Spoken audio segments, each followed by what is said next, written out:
Everybody ready? Yep. Let's go. Ahsoka! 4 Midwest Guys presents Star Wars Rebels HQ. Battles leave scars. Some you can't see. Holocron. I'm afraid it's changing him. I will never let my friends get hurt again. Your anger gives you strength. Governor Price, these rebels have proven particularly stubborn. How do you intend to solve this problem? I need someone who sees a bigger picture. To defeat an enemy, you must know them, not simply their battle tactics,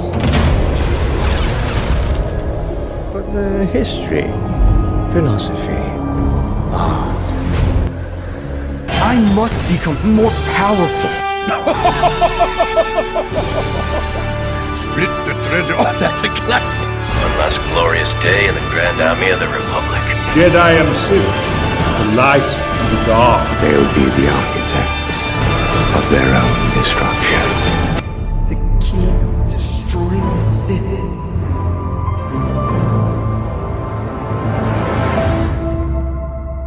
Hello everybody and welcome back to Star Wars Rebels HQ. Tonight we'll be reviewing Season 3 Episode 18, Secret Cargo. Here with me tonight to help me do that is my brother Aaron. Hey, how's it going, man? How you doing, dude? I'm doing alright. Good. Mr. Ankenbauer couldn't be with us tonight, but we know he's here as a Force Ghost, probably working a little overtime. Alright, so with that, let's get right into it, Aaron. Start off with the whole HoloNet announcement by Senator Mon Mothma.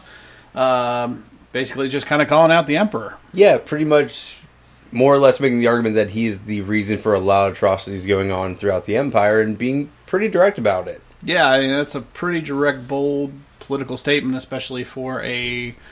I forget what the word would be, what kind of government, but essentially an empire run by... Yeah, I mean, technically it might still be functioning in name as a republic, but it is more or less, at that point, already kind of an autocratic system. Yeah, so, he's got total and complete control. Yeah, like, there is still technically a Senate, you do still have something close to governors, but at the same time, like, anything that resembled a balance of power for any of that sort of thing has kind of been out the window for a while. Oh yeah, she even calls him out. I think she calls him the self-appointed emperor. She makes a point to remind everybody that he pretty much put himself in that position. Yeah, and he has total and complete power. I mean, there's not the reference to the whole Jar Jar Binks kind of helping anoint him to that position, but yeah, like, I'm pretty sure it's just Star Wars at this point, just like, no one liked that character. Let's not bring him back at all. Like, no one wants to bring back the fact that Jar Jar played a large role in that, and that... Well, spoiler alert for what it's worth, but in Empire's End, the new Aftermath book, the last part of the series, they kind of wrap up the Jar Jar story. He's a clown performer on Naboo, and everybody hates him. So he basically is a street performer for kids and collects money. Really? That's how Jar Jar, yeah. So really, they just wanted to go as far away from the Darth Jar Jar theory as possible. Not only that, but it kind of points at like a damn dude kind of. Yeah. We hated him, but we didn't really hate him that much. It's like, they hate him, so let's give him the worst ending we can. Make people feel sorry for him is what they were trying to do. Yeah. And they succeeded. When I heard that too, I was like, Jesus. Could have just cut off his head. Yeah, that would have been better than letting him, just be a panhandler, do street performer, just dying slowly, one alcoholic drink at a time. Yeah, right. That's like Jesus. Okay, but yeah. Also, in that scene, the other thing, I thought that I could be wrong on this, but it looked like the debris that they were hiding in kind of looked like an old Separatist ship from the Clone Wars. Like it was like it's possible. I mean, you definitely do have kind of an old ship, like mechanical thing to it. Yeah, like it's hard to say what it is exactly. I don't know. Just my little. I could be completely off base, but it kind of looked like an old Separatist ship. No, it definitely could be. It's just one of those things I might not have noticed in the first viewing. Yeah. All right, so move on to the Imperial probe droid.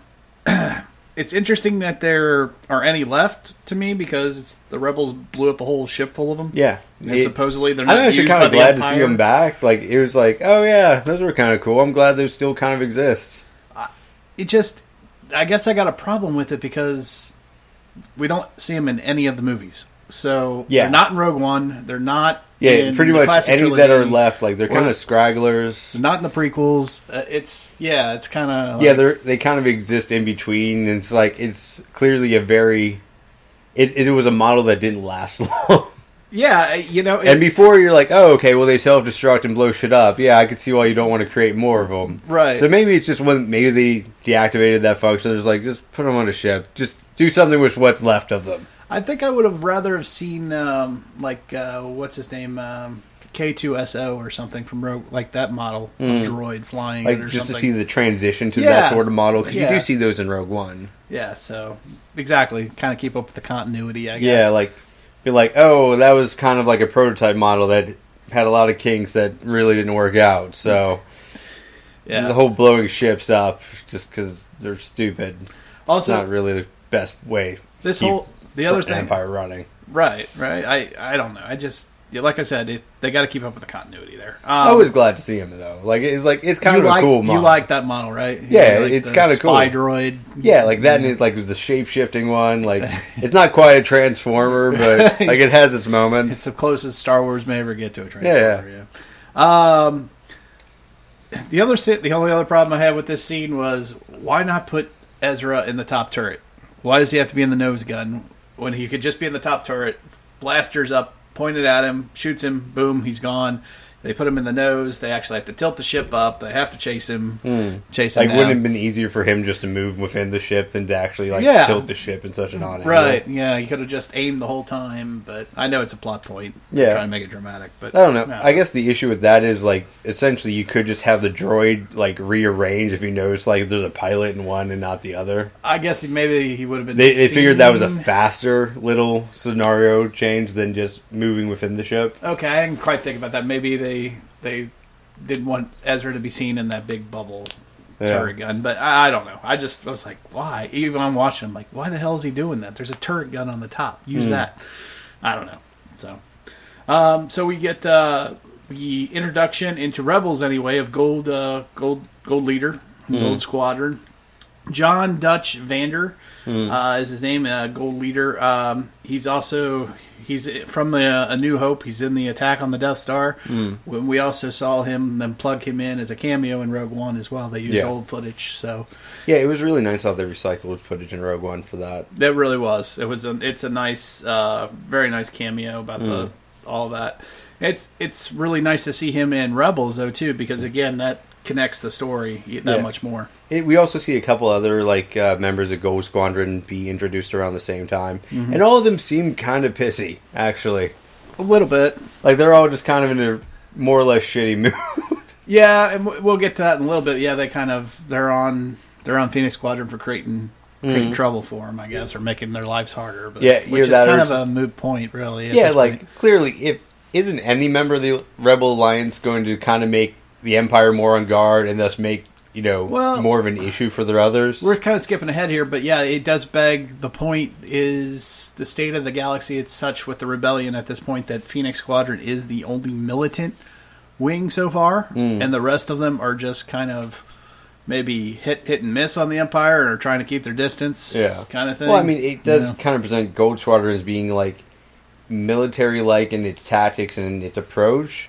but it doesn't necessarily showed that Gold Squadron's had a lot of success in terms of being a rebellious organization. Right, like they don't go out of their way. They're being tactful about maybe their missions and how they go about things, where Phoenix Squadron is pretty much in their face. Yeah, they're kind of guns blazing. Right, so I don't know. I found that interesting too, actually. Again, we are getting a little bit ahead of ourselves, but yeah, it's worth talking about. We're talking about like the Gold Squadron itself, and it's one of the things that kind of came to mind when we were introduced to those characters. Like, don't get me wrong, like you have that whole thing, like, oh, it's a secret thing, even though you only keep that up for like what 5-10 minutes of the episode, where it's like if that, it's not even that really.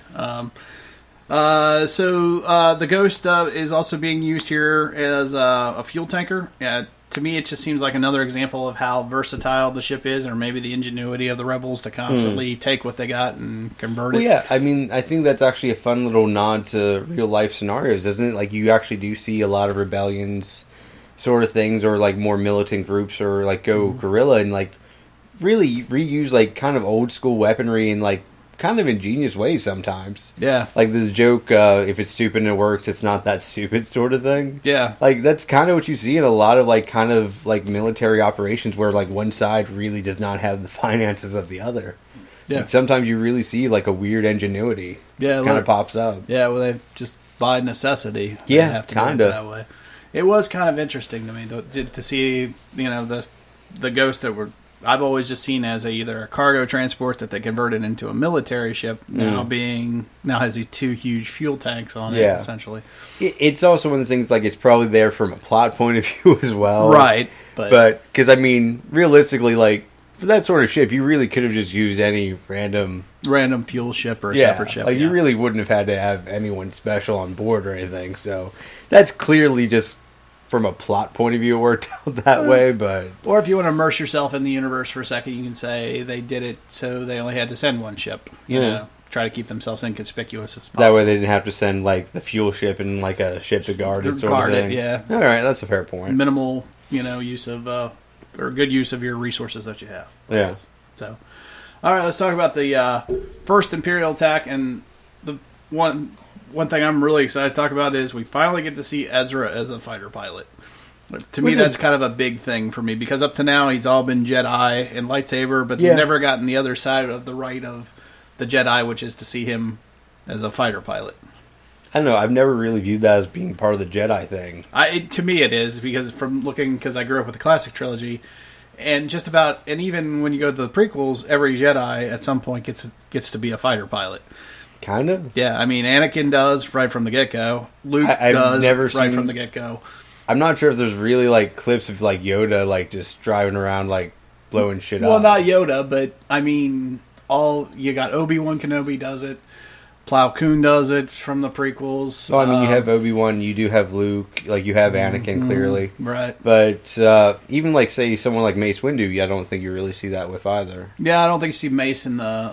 I don't think we ever see him in the cockpit, but yeah, I mean that is part of the classic trilogy. That is there. It's kind of the rite of passage. It's usually done first, but in this case, we've seen Ezra do all of his Jedi training and never really, other than man the gun turns, we've never seen him. Yeah, one of the things I found interesting about is like he talks about how Hera's been training him to do it. I was like, when did that happen? Because I don't remember seeing like any references to that. Yeah, this is kind of the first time they kind of I would have liked to have seen maybe take out one of those earlier filler episodes and maybe shown a training episode with him. Actually, I think that would have kind of worked out better than like one or two of the droid episodes we've gotten so far. And I mean, we've had a couple ones that have been kind of slow this season. So especially the first part of the season. Right before we went on hiatus for the break. Yeah, like Rebels usually does a really good job of having like a high mid-season break and like a really good beginning and a good ending. But I don't know. I feel like season 3's had a lot more slower parts than we've had in the last season. I feel like they're trying to fill out the characters a little bit, but I think they could have done that they're trying to expand their own galaxy, I think, but they could have thrown in a couple more familiar characters along the way. I don't know. The funny thing is, I actually feel like it's actually taking more from Clone Wars than it used to in that regard. Very much. Like, don't get me wrong, like it's not doing like all the time jumps we've seen in Clone Wars, but it is definitely doing a lot of these two side characters that are going off on their own adventure sort of thing. Is like well, and don't get me wrong, like if you have Filoni training under Lucas, like it's understandable that's going to pop up a little bit, but I just feel like it's doing it more heavily than it did previously. Well, again, I think they're trying to expand just the Rebels part of the whole story, rather, and in doing so, there's some filler stuff in there, and it's kind of hard to explain, but to me it feels like they're trying to expand their own little part of Star Wars instead of trying to incorporate, like having more of their own smaller characters, kind of having more developed storylines. Precisely. It's kind of having parts of their own like area of the galaxy they can fill out more. Yeah, it's just the problem is when they do these side missions, they're not important to the main storyline. Well, the funny thing is, like, I feel like there are characters you could have kind of done that with and kind of had really cool results. I agree.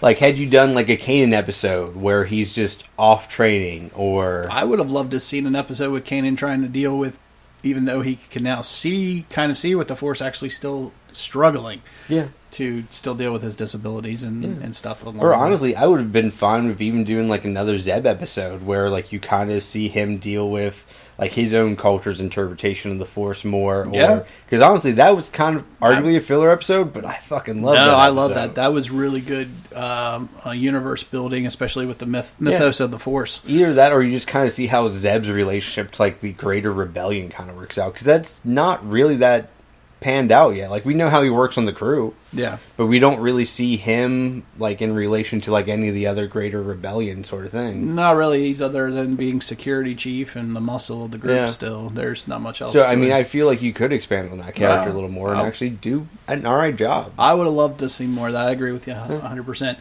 But getting back to the episode, actually, you know, him saying that Hera's been training him is actually a good thing. I think Hera's a good teacher because if we actually throw in the Star Wars Rebels book, which came out before this series started, A New Dawn, even Kanan admits that she's a better pilot than he is. And he's obviously a Force user, a Jedi. Yeah. Well, that was, Jedi. Even back when he did have vision. Right, exactly. So, you know, it's...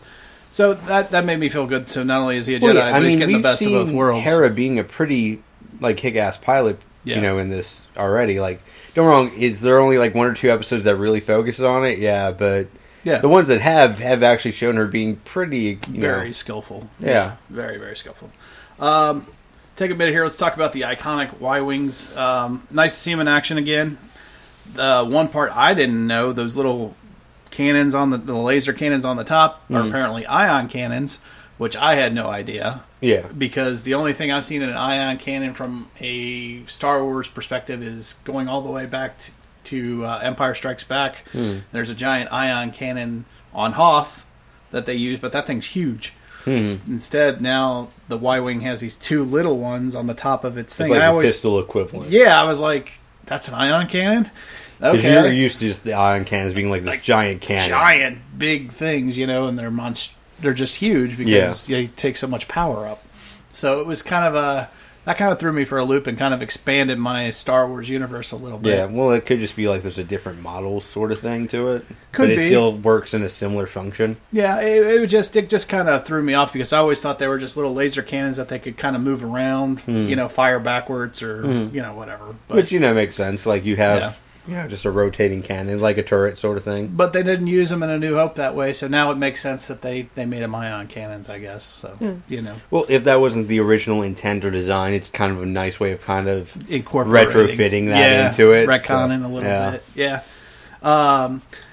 It was also, we get to see him bomb again. The first time we ever saw them do that was in Rogue One, when they bombed the shield generator around Scarif. With it, so we got to see that again. That was kind of cool. So it was all incorporated. Yeah, I mean, it's always nice when you're kind of, you know, expanding and as well as like kind of reconfirming like some of the, you know, older like kind of canon or the few things you've only seen once or twice. Yeah, so it's a nice fit. So. So the secret cargo turns out to be Mon Mothma. Obviously, it was not secret for that long. Not very long, right? She's being escorted to, as Hera called it, the meeting. Yeah. So right off the bat, we know it's a significant. Yeah. So it's actually interesting that, like, if you look at like the digital design for Mon Mothma, it actually does look really close to, like, the last actress that played her as well. Yeah. Not only did they do a good job with the animation, but they got the same actress who played her in Rogue One. Yeah. To come back and the voices. Voice her. That makes sense. So it's good continuity, good, you know. It's just, they do a really nice job with that. So, and again, I think that has something to do with their storyboard and knowing that I think they got why they put Darth Vader in season 2 is because they had James Earl Jones probably working on Rogue One. So hey, come on over. I got somebody, you know, can you drop some lines for us? Yeah. So it's like got like 2 pages. You're good, you know. And actually, when they did it, I know this because I watched the behind the scenes stuff on YouTube. But he was actually in a stage in London Yeah. And they piped it all the way over to California, and they put some modifiers on it. He just literally just sat there and acted it out on stage in in the middle of London. That's cool, man. Yeah, so that's just pretty sweet kind of stuff. So, Like it's a nice little tidbit. Yeah, in fact, they even went on to say, like, he was asking Dave Filoni, he's like, I haven't played this character in quite a while, Dave, so, give me some direction. He's like, you're doing fine. He was like in nerddom. He's just like, you're still Darth Vader. This is awesome. Fine. Yeah, they put the modifiers on. Like, this is awesome. Vader's talking, But anyway. You think they just want him to say random words? Sure, I would. Like, I'd give him a whole damn dictionary. I'd be like, just in case you die, and I want to use every Darth Vader. word Yes. 3 times. And do it this way, and this way. Angry, normal, really pissed off. Darth Vader angrily saying pizza bites. Get the Darth Vader, what do they call those things? Voice emulator. Direction, or give you directions. Oh, on the GPS Yeah, thing? GPS. Yeah, you would geek out over that. Oh, hell yeah, I would. You had Darth Vader telling you to turn right in like 2 miles. Turn right now. You missed your turn. You failed me again. Something like that would be sweet. Yeah, I can see it. They probably already have it, to be honest. Wouldn't be surprised. There's a modification for like a GPS app somewhere. Yeah. It's like you haven't found it yet. Yeah, exactly. Just don't use the GPS enough to kind of look into it. Have him like, use like he's force choking you or something if you screw up. It'd be sweet. Anyway, just saying. But yeah, so she's being escorted to the meeting. They're forming an alliance of rebel cells. And the big thing, she says, give them the directions to Dantooine. So we know from Dantooine, from A New Hope, that is the location that Princess Leia gives up when she's presented with the fact that they're going to blow up Alderaan. Yeah. Which, of course, they go investigate it, and like it was like it'd been deserted for a long time. Yeah, pissed Tarkin off. So it was nice nod, nice, because I originally thought when the rebels were going to find their base that's where they were going to end up. That was going to be on Dantooine, and by the time you get to A New Hope, that's the one that's abandoned. Yeah, that's what I originally thought. Like it would make sense, like if Thrawn finds the base and it gets destroyed because that's the one that's abandoned later on. Then that obviously wouldn't make sense because the Empire would already know about it. So depends on record keeping. So I think that's why they didn't do it. But again, more continuity, more one big story. Well, I mean, it is an entire planet. You could probably have multiple bases on it if you really wanted to. Yeah, I guess you could, but I mean, the Empire would probably be watching pretty hard if you went back there. I don't know. It's still a big galaxy. Like, if you're just like, oh, they're dead there? Okay, we're good. Just move along. Well, Thrawn wouldn't, but yeah, maybe some of the Empire would. Like, if you look at any of the Stormtroopers, they'd just be like, all right, we're good. Let's move. And speaking of Thrawn, our next scene is the Thrawn, what I like to call Thrawn's analysis of the situation. He deducts pretty quickly that the cargo is Mon Mothma. Yeah. Because they didn't find anything on their scans, I think, of the ship. Yeah, they had some scans where, like, the only thing they found was a crew, and it was like, oh, well, there was a lady that was just talking shit about the Empire, so maybe it's that lady. And he was like, yeah, and he turned out to be right. Yep, and then he deducts that Captain Hera will use the least favorable path to get out of the system, and I guess that's when he reveals that she'll use the Archean, I hope I got this right, Archean Pass. It's used by smugglers through the Archean Nebula. Well, it makes sense to use a smuggler's route. You are kind of smuggling something.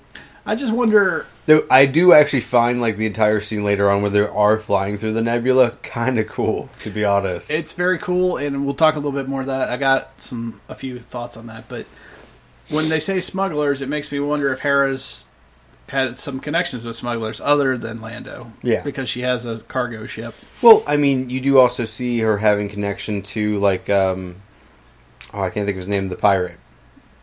Oh, Hondo? Yeah, Hondo. Yeah, they know Hondo, yeah. So she is in that's a good point. I didn't think about Hondo. Yeah, Hondo is, smuggled shit. He's pretty much any sort of job you want to give Hondo for money, he'll take it for money. Maybe they found out about it from him or something. Yeah, it's possible. Well, I mean, there's clearly a lot of dealings with kind of, the underground sort of types. I mean, there's a lot of criminal elements, so... Yeah. It could be. That would make perfect sense. I didn't even think about Hondo. That's a very good possibility. But if you were talking about like them adding like a solo component to it, like there's a possibility for that as well. I'm surprised they haven't tied him in yet. in some way, shape, or form. Honestly, I think he'd it's be because they're easier doing to their tie in- standalone movie now. But Well, the thing that's weird about that is like it's arguably easier to tie him in than it is like Leia.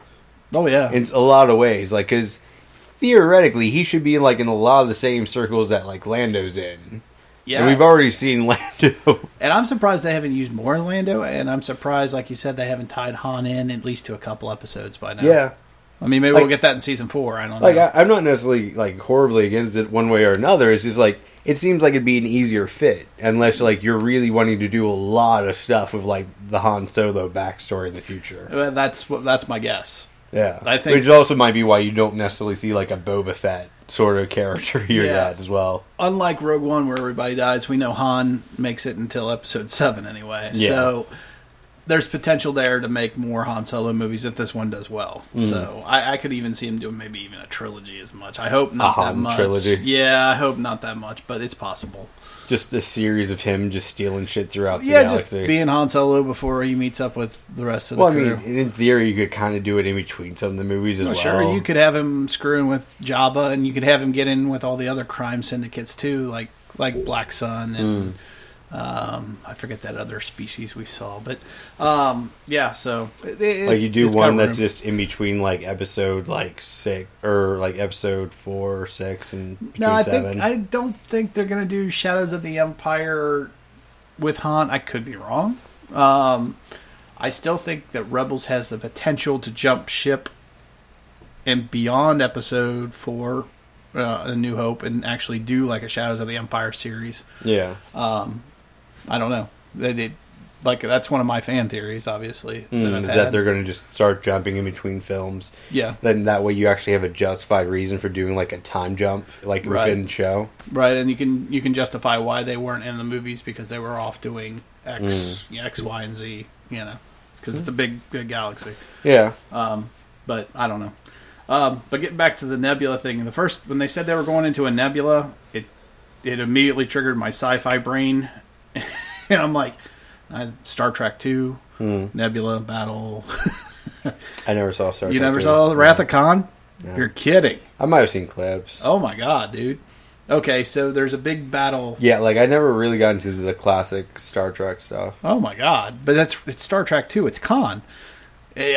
Not that I want to turn this into a Star Trek podcast, but that's like a big thing. It's the one that it's known for, yeah. Yeah. Shatner going, God. God. I mean, come on, dude. You got to watch it. Anyway. I've probably seen clips of it. I just don't remember if that happened. Anyway, it just stirred my mind, and I was like, oh, this looks familiar. I've seen this before. Of course, not quite the same way, but still.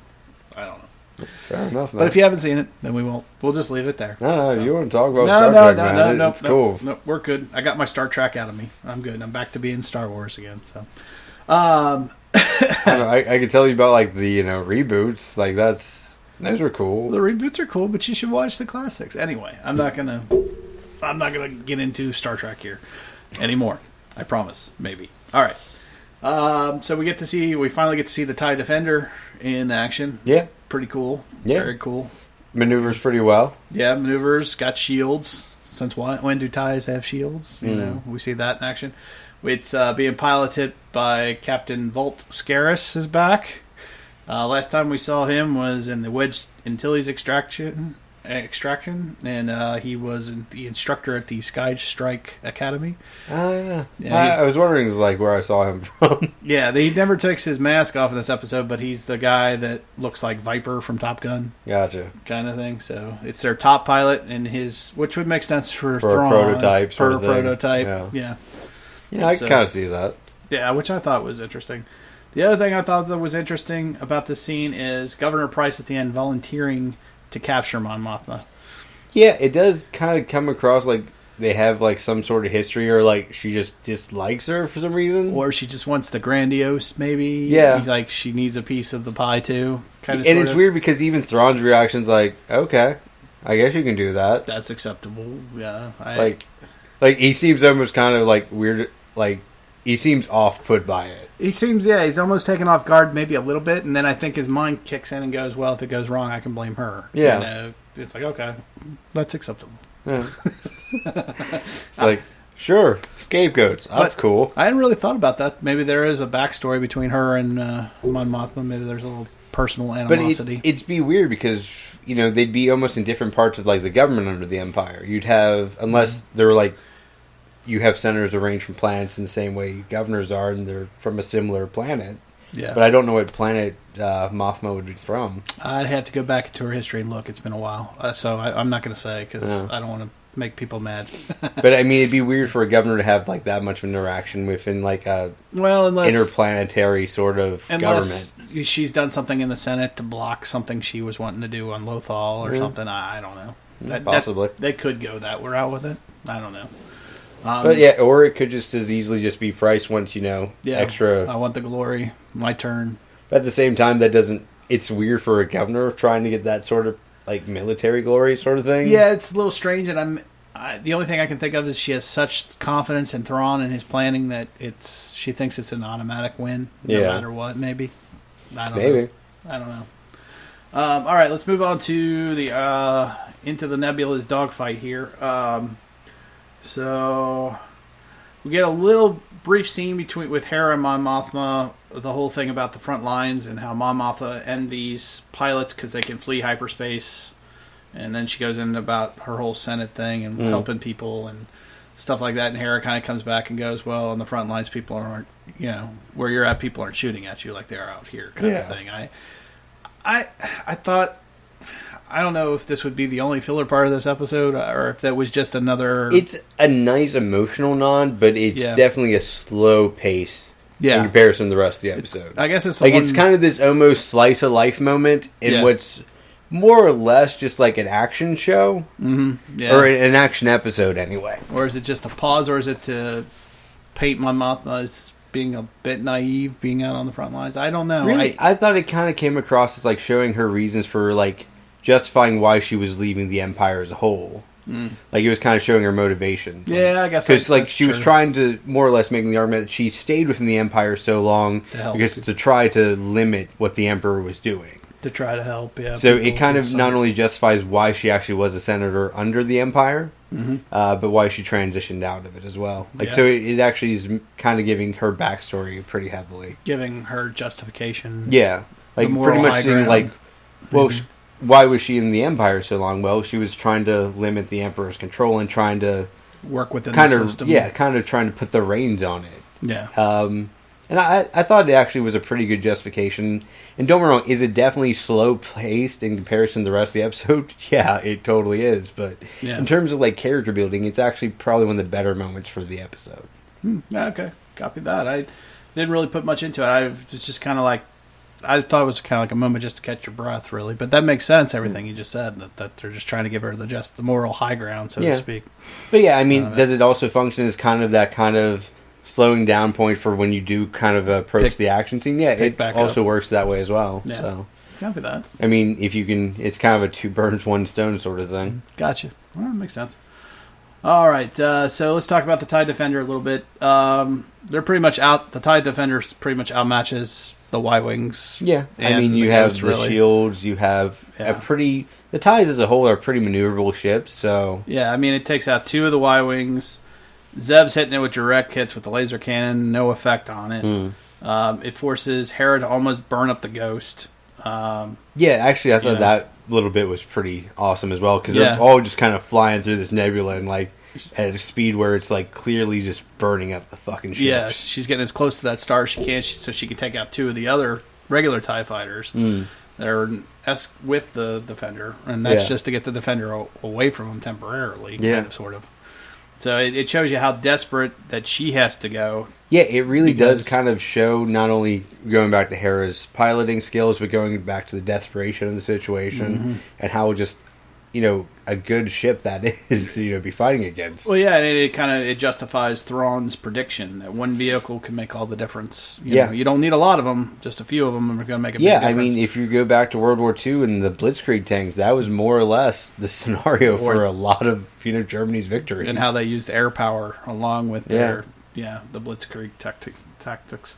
But yeah, it eventually it has to take a direct hit from the ion cannon to temporarily knock it out of service, essentially. So it's a tough little thing. It's a superior... Like, it's, so far, like, that extra shielding and extra, like, kind of mass to it really kind of makes it a tough little fucker.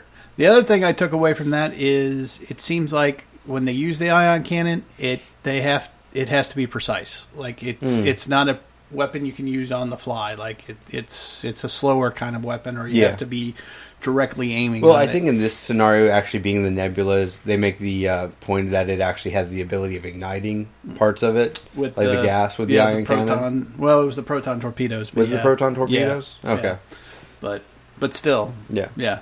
And the only difference is Ezra's piloting skills. I mean, he has to basically trick Scarus into following him, so Gold Leader can literally hit him as he's flying by. You know, and that's how they do it. That's the only way they get to use it on this. It's just that's what I took away. I was like, okay, that they actually had to use tactics from like a multiple person perspective to deal with one ship. And honestly, it's kind of a thing from. Going back to Top Gun again, it's called the Fox 2 maneuver. There are a couple bits, especially once you go back to that Wedge Antilles episode, where it clearly took some inspiration from that film. Yeah, because... And it kind of makes sense. That was one of the most popular dogfighting films in the last 10, 15 years. Oh, yeah. In fact... 20, maybe. In fact, Top Gun is based off a book of a...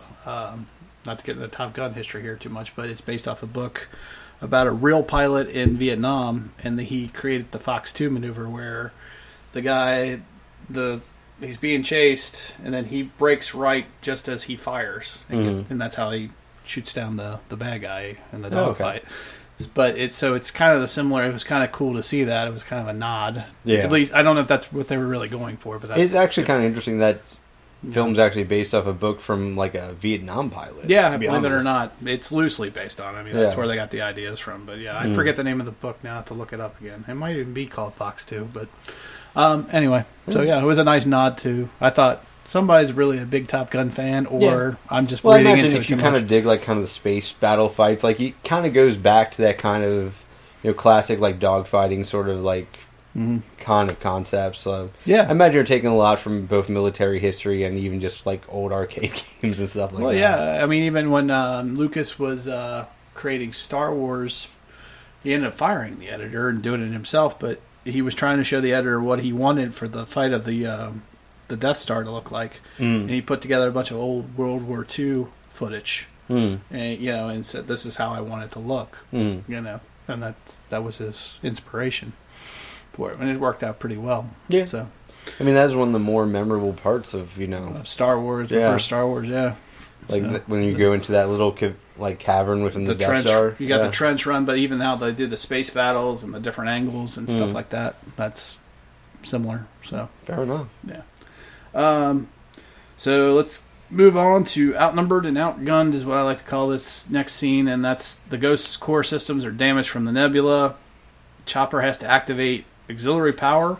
It's another fun moment of Chopper kind of saving the day. Kind of, sort of. It also shows the versatility again of the Ghost. They can use auxiliary power to at least charge the hyperdrive, and maybe it only gives you a short burst or something, but at least they can use it to or get away. It gives enough power to kind of restart that system, kind of give it a jump. Yeah, a jump start kind of thing to it. I also liked how Mon Mothma was trying to use her politics to buy time. She's she's trying to negotiate this. Here's my list of demands for surrender. But it's interesting because both sides are just oh no, we're just buying time. Yeah. Even on Governor Price's end, she's all right, are we ready to go? Okay, no, your demands aren't met. Yeah. Catch them. Here we go.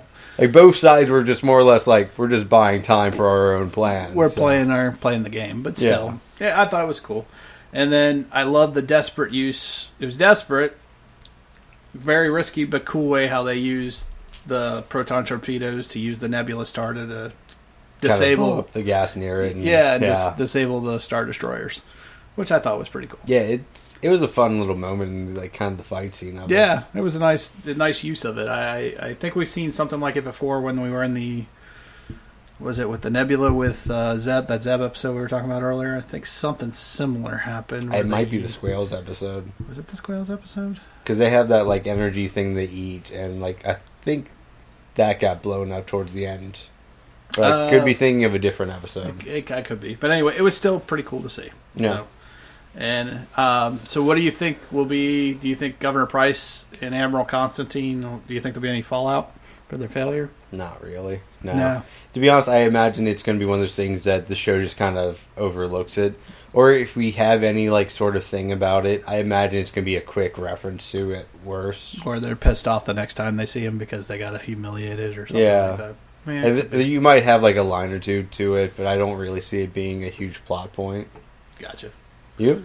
Like I said, I think there might be a minor fallout. I think you could see Thrawn using it as justification for why his plan failed. And like I said, I think they'll be a little pissed off the next time they see him because they're going to want a little redemption. Could make him make a mistake, and let the rebels get away from what we know will probably be the attack on their base at the end of this, in the next couple episodes. So. Yeah. Do you expect that in the next couple episodes? Yeah, because the next episode is we do the droids, and then because I was wrong last week, I forgot about this droids episode, which just came out today, which we'll review next week because we always do. We always give people a week to watch before we review. So we'll do the droids episode, and then after that is Twin Suns, and then after that is the 2-part finale, which I think is called 0 Hour. Oh, really? I was expecting them to do the Twin Sun thing to go kind of a little longer. I kind of said the same thing, unless they're connected to 0 Hour somehow. So at least that's the big one I'm waiting for is Twin Suns. So, that's the episode. But, yeah, I mean, it's a Darth Maul episode, so that could always be fun. It's Darth Maul and it's Kenobi. Yeah. We know that from the previews, so, yeah. All right, so let's talk about the final scene of this episode of Secret Cargo, and I just call it the call. They arrive over top of Dantooine, and Mon Mothma makes a call to all rebels. Unite behind her. She's been labeled as a traitor by the Empire. Renounces her Senate seat. Has no fear of even the Emperor, for she knows she is not alone. Will not rest until the Empire is destroyed and the Republic is restored. And it was a pretty good monologue, actually. Yeah, it was a good speech, and what was awesome, of course, was seeing the Rebel Alliance the ships start popping up all over the place. And for the first time ever, at least in that point in the Star Wars timeline, we see the Alliance start to form. Yeah, I mean, it is kind of a big moment for the Star Wars universe. Like, it really is kind of the beginning of, like, the Rebel Alliance and not just Rebel cells. Yeah, exactly. They're uniting as one. It's no longer just a rebellion, it's an alliance of at least a loose confederation. Yeah, and I mean, it's openly an alliance, whereas before, like, you kind of did have, like, some cells working together for, mutual benefit, but you don't really see that being kind of all behind one banner sort of thing. Right, and there might be a little bit more command and control now, too, whereas, like, we were talking about Phoenix Squadron being out there in front, and Gold Squadron kind of maybe not as much, or being more tactful about how they go about doing things. So yeah, it could provide some unity to that, or it could change the structure of the show going forward, since they have to work within that sort of framework. Right. Because we even see in Rogue One that there's hesitance within the council. Of course, they're confronted with the Death Star, but still. So yeah, it's definitely a possibility that it'll change how the show dynamics kind of work for it. Yeah, absolutely. And then we end the whole thing ends with Mon Mothma announcing, "My friends, this is our rebellion." So obviously the big statement and the exclamation point on the Alliance. It's a good place to end the episode. I mean, it really kind of it ends on kind of such a high note. Like, you really kind of you really kind of expect, like, just to be like the momentum to, like, carry this to the end of the season. Right, exactly. And since we've already kind of seen the next episode, it's kind of like, okay. But we'll talk about that next week. Since this is all just about Secret Cargo, so let's move right into final thoughts and grades.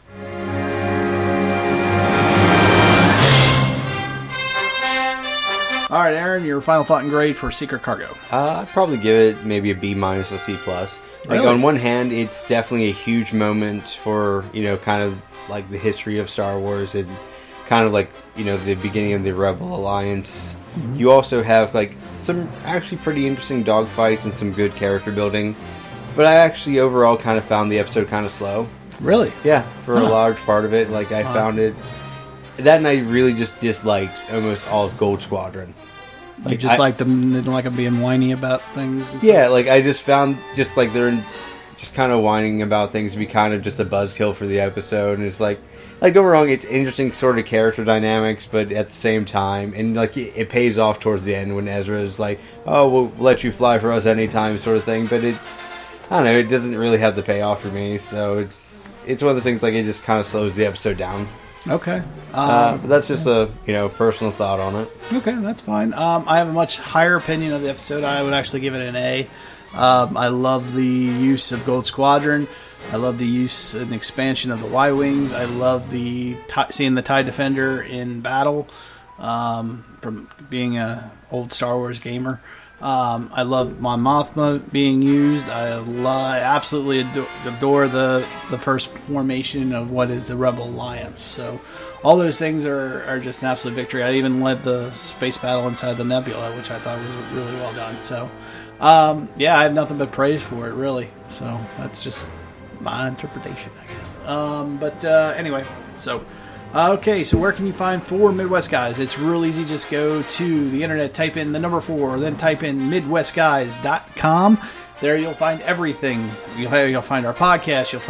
You can comment under each individual podcast. Above there is everything is categorized per podcast show, because we do more than just Star Wars Rebels. We do Marvel DC Kings. We do a new one called Binge Cast, which is all about Netflix series. We used to do Gotham as a singularity show. That the archives are there for that. Every podcast we do is up there. The Oscar Bros up there as well. That's Buddy John's Oscar predictions. Everything is there. It's all categorized, and also you'll find links on where to follow us, because we also have a Facebook page. We also have a Twitter account. We also have a Podbean account, which is where we actually host our podcast off of. Our iTunes, how you can follow us on iTunes if you use that, as well as Stitcher, which is the other big app out there. So everything you need, one-stop shop. Again, the number 4, MidwestGuys.com. So check us out. You can leave feedback. There's a place for us where you can even comment back to us under Contact Us and leave us a message and send us an email that way. So everything you need, one-stop shop, number 4, MidwestGuys.com. All right, Aaron. Well, I want to thank you for joining us tonight, sir. Yep, not a problem. And this is B. Willie saying, may the Force be with you always.